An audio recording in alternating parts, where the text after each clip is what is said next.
Hola, hoy vamos a explorar la unidad más fundamental de la vida, la célula, y vamos a ver cómo su supervivencia depende, en gran medida, de una frontera increíblemente compleja e inteligente que la separa del mundo exterior. Para empezar, lancemos esta pregunta al aire.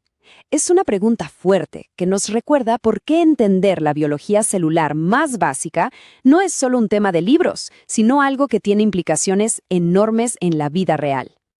Y es que, para poder siquiera empezar a responder preguntas tan complejas como la del cáncer, tenemos que volver a lo esencial.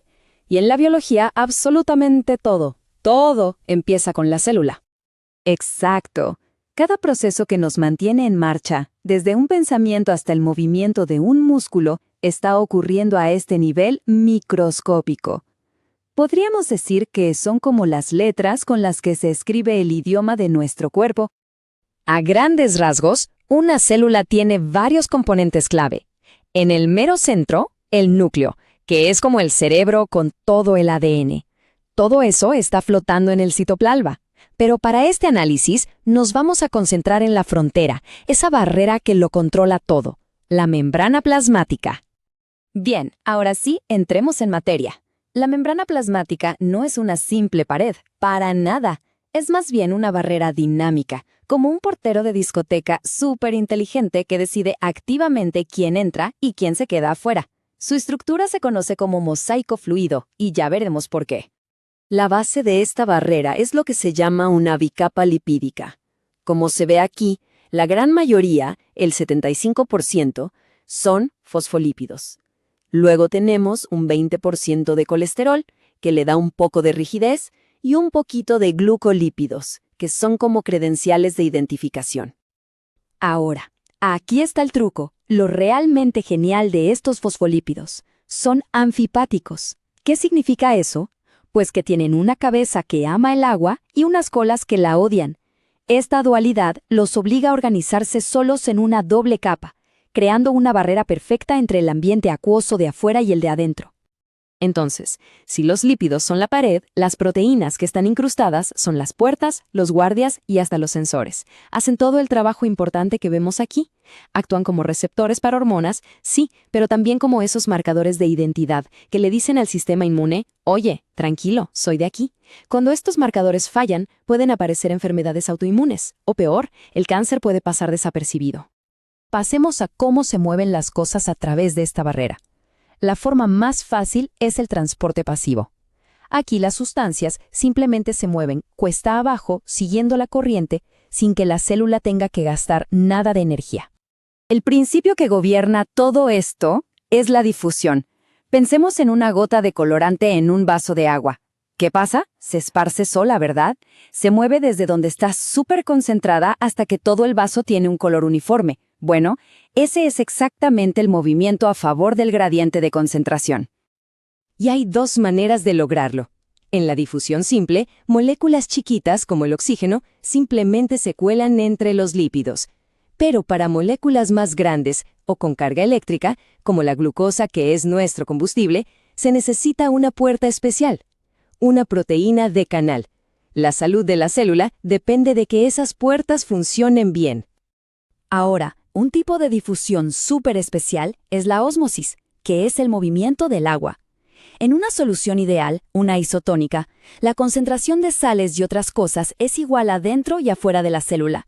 El agua entra y sale al mismo ritmo, y la célula, como este glóbulo rojo, está feliz y equilibrada. Pero, ¿qué pasa si ponemos esa misma célula en una solución hipotónica, o sea, con menos sales que su interior?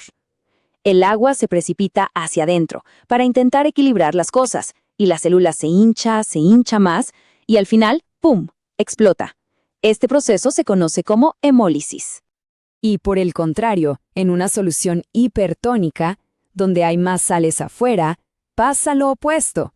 El agua sale desesperadamente de la célula para intentar diluir el exterior, y la pobre célula se deshidrata, se encoge y se arruga toda. A eso se le llama crenación. Y esto que acabamos de ver no es solo teoría, es importantísimo en la práctica. Es la razón por la que los sueros que se ponen en los hospitales tienen que ser isotónicos. Se hace para no dañar los glóbulos rojos de los pacientes, manteniendo ese delicado equilibrio de agua del que hablamos. Ahora, no todo en la vida es ir cuesta abajo. A veces la célula necesita acumular sustancias, o sea, moverlas en contra de la corriente natural. Para ese trabajo pesado se necesita energía. Y eso, amigos, es el transporte activo. Aquí la diferencia es muy clara.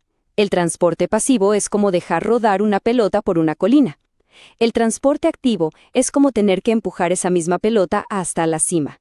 Y para eso, la célula tiene que pagar con su moneda de energía, que es una molécula llamada ATP.